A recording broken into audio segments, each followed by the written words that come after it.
우리가 다 하나님의 아들을 믿는 것과 아는 일에 하나가 되어 온전한 사람을 이루어 그리스도의 장성한 분량에 충만한 데까지 이르리니, 이는 우리가 이제부터 어린아이가 되지 아니하여 사람의 속임수와 간사한 유혹에 빠져 온갖 교훈의 풍조에 밀려 요동하지 않게 하려 함이라.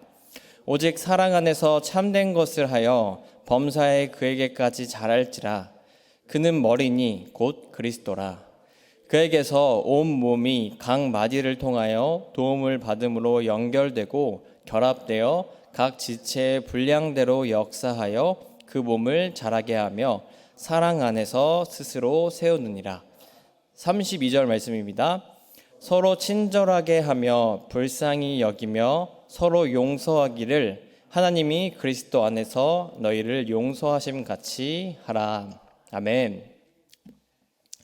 네, 함께 읽으신 본문 말씀을 가지고 성숙한 사랑이 첫사랑을 만듭니다 라는 제목으로 말씀을 전하고자 합니다.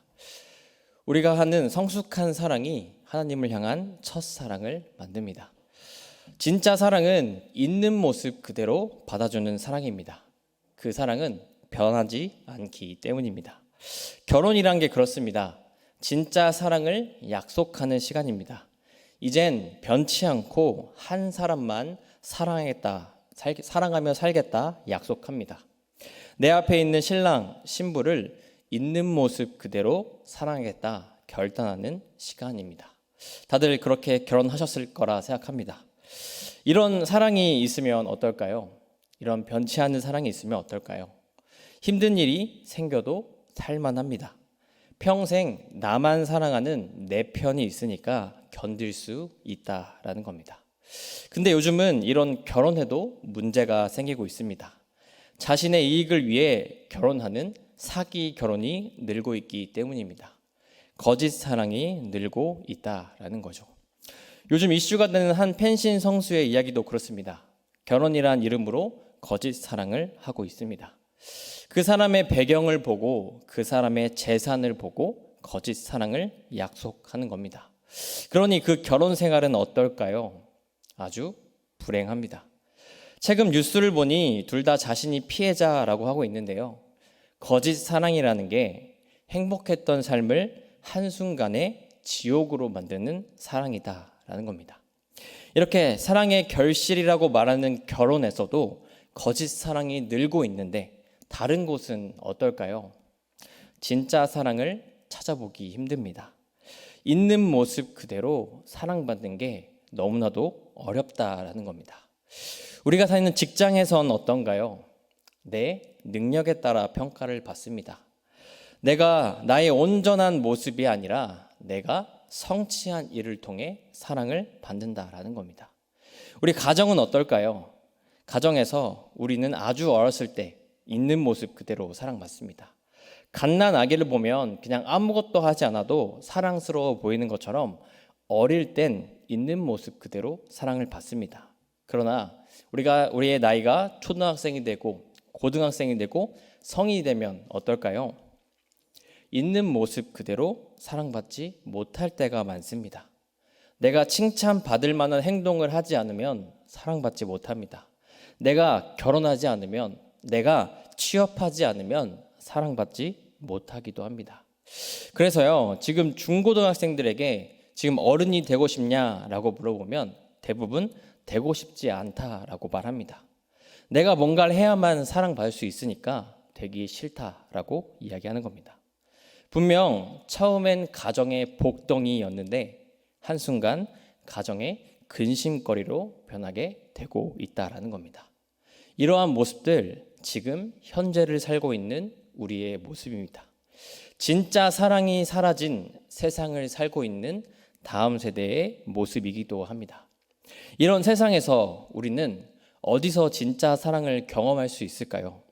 정말 나를 있는 모습 그대로 사랑하는 진짜 사랑, 그 첫사랑은 어디서 경험할 수 있을까요? 저는 그곳이 교회라고 생각합니다.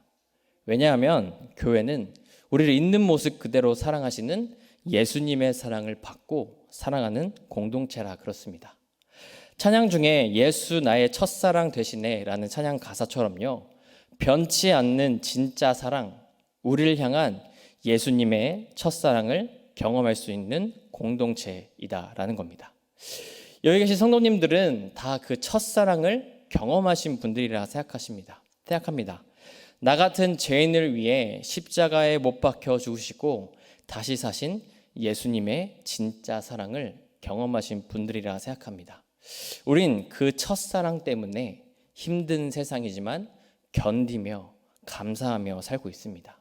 하나님을 사랑하며 살고 있습니다. 하지만 우리 다음 세대는 그렇지 못한 것 같습니다. 첫사랑을 경험할 수 있는 교회와 멀어졌기 때문입니다. 코로나 이후로 한국 교회에서 가장 줄어든 연령대가 10대에서 30대라고 합니다. 다른 연령대는 코로나 거리두기가 종료되고 다시 교회로 돌아왔지만 10대에서 30대는 70%만 돌아왔다라고 합니다. 코로나 이전에 비해 30%가 줄었다라는 거죠. 저희 교회만 봐도 아실 겁니다. 저는 지금 고등부 전도사로 섬기고 있는데요. 코로나 전엔 애들이 가득 차서 예배를 2번 나눠서 들었습니다. 근데 지금은 나오는 애들보다 선생님이 더 많은 상태입니다. 왜 이런 일이 생기는 걸까요? 왜 다음 세대는 교회와 멀어졌을까요? 여러 가지 이유가 있겠지만 가장 큰 건 사랑하지 못하는 모습 때문이다라고 합니다.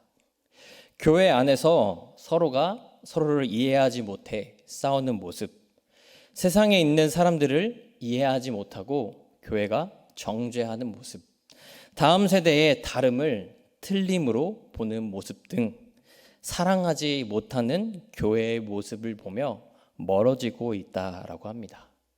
참 아이러니합니다. 분명 교회를 통해 있는 모습 그대로 사랑하시는 예수님의 첫사랑을 경험하고 하나님을 사랑하게 되지만 또 다른 교회인 우리의 모습을 통해 다음 세대는 사랑을 경험하지 못하고 있다라는 겁니다. 제가 맡고 있는 한 고등학생 친구는 저에게 이런 말을 했습니다. 전사님, 저희 반에 진짜 이기적인 애가 있는데요. 걔 교회 다닌대요.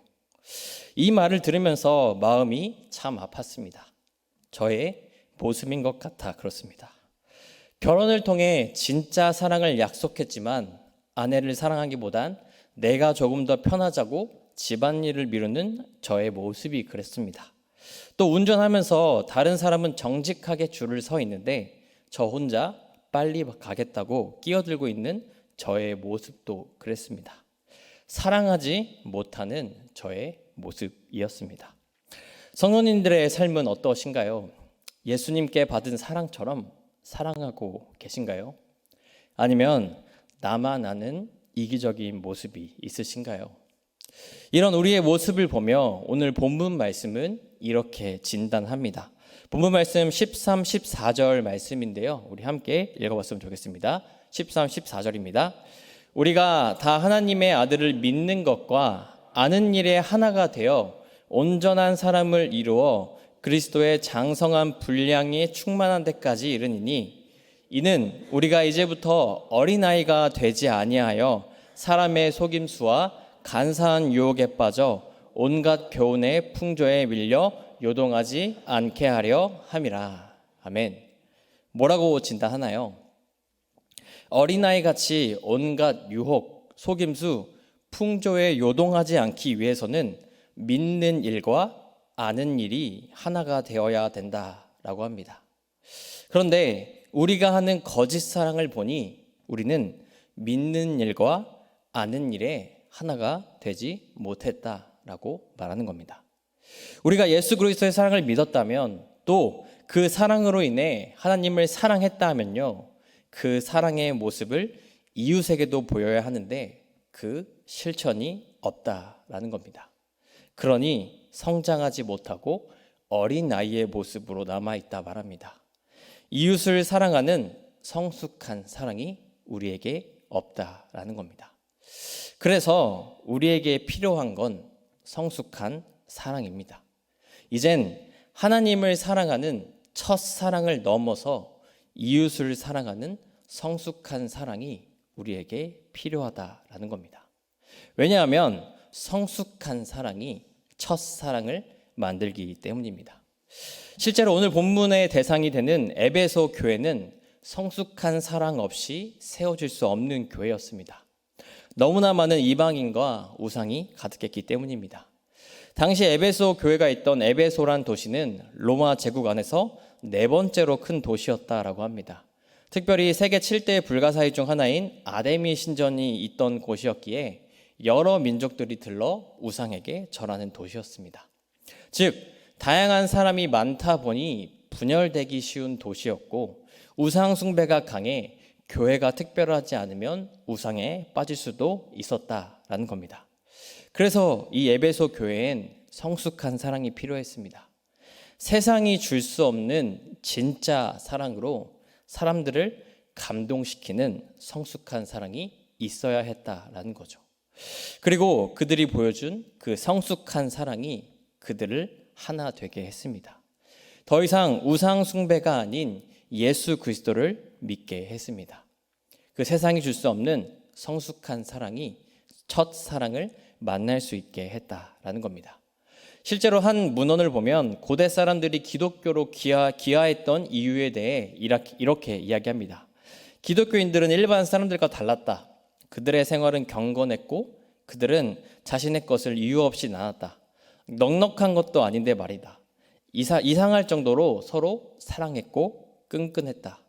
나는 저 사람들이 왜 그런지 궁금했다. 그래서 그들의 공동체에 들어가 보기로 했다. 이웃을 향한 성숙한 사랑이요, 하나님을 향한 첫사랑을 만들었다라는 겁니다. 우리 다음 세대에게도 마찬가지입니다. 다음 세대를 향한 성숙한 사랑이 하나님의 첫사랑을 만나게 합니다. 제가 고등부에서 경험하고 있는데요, 하나님에 대해 관심 없던 한 학생이 있었습니다. 교회도 맨날 지각하고 연락을 하면 하루 뒤에 답장이 오는 그런 학생이었습니다. 그러던 어느 날 그 친구가 매 주일 예배가 다 끝난 12시쯤 교회로 매주 온다라는 소식을 들었습니다. 늦게 일어나서 교회를 아예 안 가면 부모님께 혼이 나니까 교회라도 찍고 간다라는 겁니다. 그때부터 저는 고등부 예배를 마치면 그 친구를 만나러 갔습니다.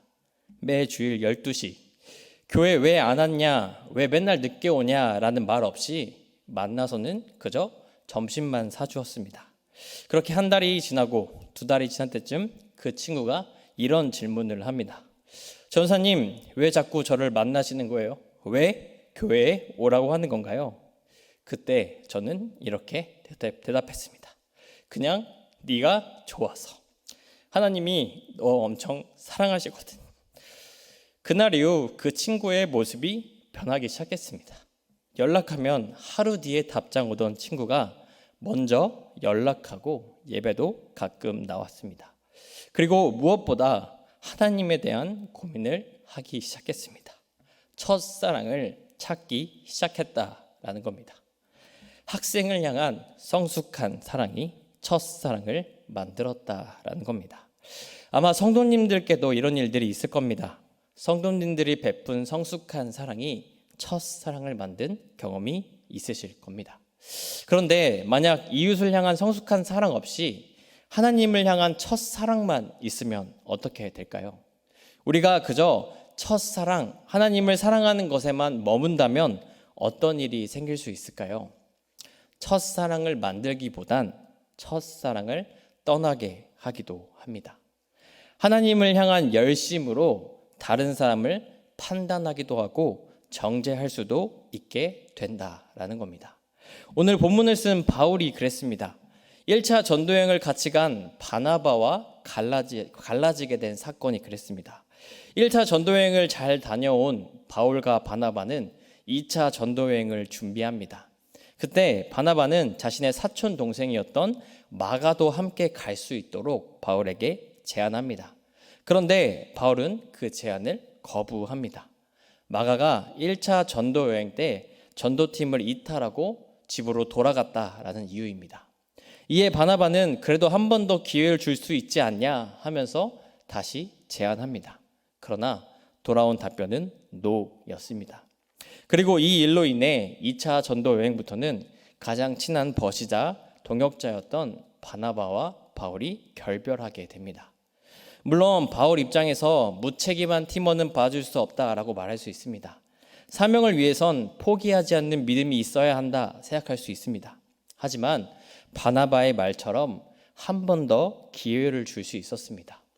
사람마다 신앙의 온도가 다르고 예수님이 말씀하신 것처럼 연약한 사람을 통해 크신 하나님의 뜻이 이루어질 수 있기 때문입니다.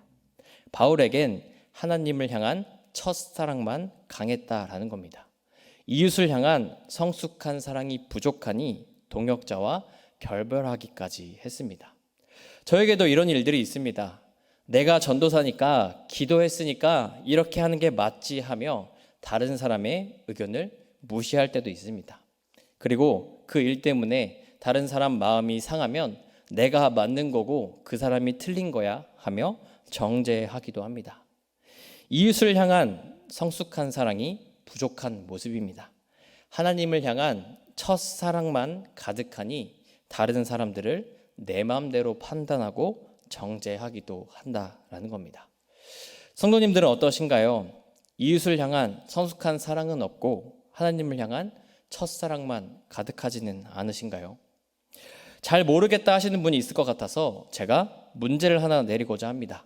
제가 말씀드리는 상황에서 어떻게 대처하는 게 가장 좋은지 한번 고민해 보시면 됩니다. 그럼 제가 먼저 문제를 드리겠습니다. 제가 먼저 상황을 알려드리겠습니다. 주일날 오전 10시에 고등부 예배 드리러 온 학생이 있습니다. 근데 그 친구가 예배 드리러 오자마자 잠을 잡니다.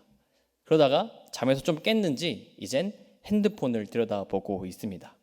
겉모습만 보면 예배에 전혀 집중하지 못하는 모습이다라는 겁니다. 그럼 성도님들이라면 이런 모습을 봤을 때 그 친구에게 어떻게 하시겠습니까? 어떤 행동 또는 어떤 말을 해주시겠습니까? 네, 생각하시고 계시죠? 만약 성도님들 중에 이 친구, 예배에 집중하지 못하는 친구의 핸드폰을 뺐거나 혼을 내서 깨워야겠다, 훈육이 필요하겠다라고 생각하시는 분들이 계시다면 죄송하지만 성숙한 사랑이 부족한 성도님이신 것 같습니다. 왜냐하면 그 친구는 교회에 온 것 자체가 정말 귀한 친구여서 그렇습니다. 솔직히 우리 고등학생들 주중에 잠도 제대로 못 자고 생활합니다. 학교 가랴, 학원 가랴, 공부하랴 할 게 정말 많습니다. 그런데 주말에 그것도 오전 10시까지 교회에 왔다는 건요, 자기가 자고 싶은 잠을 참고 교회로 왔다는 겁니다. 그리고 요새 교회 말고 놀 공간이 얼마나 많습니까? 그냥 집에서 스마트폰 하나만 들고 있어도 밤새 놀 수 있습니다. 그런데 이 친구는 그걸 교회에 와서 합니다. 그냥 방 안에서 침대에서 할 수 있는 걸 귀찮게 교회까지 와서 하고 있다라는 겁니다. 이런 친구의 상황을 이해하지 못하고 핸드폰을 뺏고 훈육을 한다는 건 우리 안에 예배에 대한 생각, 예배 때는 이래야 돼, 하나님의 사랑은 이렇게 해야 돼 라는 고집 때문에 그렇게 한 것일 수도 있습니다. 그 친구에 대한 이해가 부족하다라는 거죠. 우리가 해야 될 건 훈육보단 따뜻한 눈으로 바라봐주고 교회 오느라 고생 많았지 하며 격려해 주는 게 이웃을 향한 성숙한 사랑입니다. 그리고 이 성숙한 사랑이 그 친구에게 첫사랑을 만들어 주는 겁니다. 우리 모두가 이런 성숙한 사랑을 했으면 좋겠습니다. 하나님을 향한 첫사랑을 넘어서요, 우리가 믿는 것과 아는 것의 하나가 되는 이웃사랑, 성숙한 사랑을 하며 나아가시길 바랍니다. 그렇게 될 때 하나님을 모르는 다른 세대가 하나님을 아는 다음 세대가 될 줄 믿습니다. 다음 세대가 진정한 첫사랑을 발견하게 될 줄 믿습니다. 이제 마지막입니다. 그럼 어떻게 하면 우리가 이 성숙한 사랑을 매일의 삶 속에서 살며 할 수 있을까요?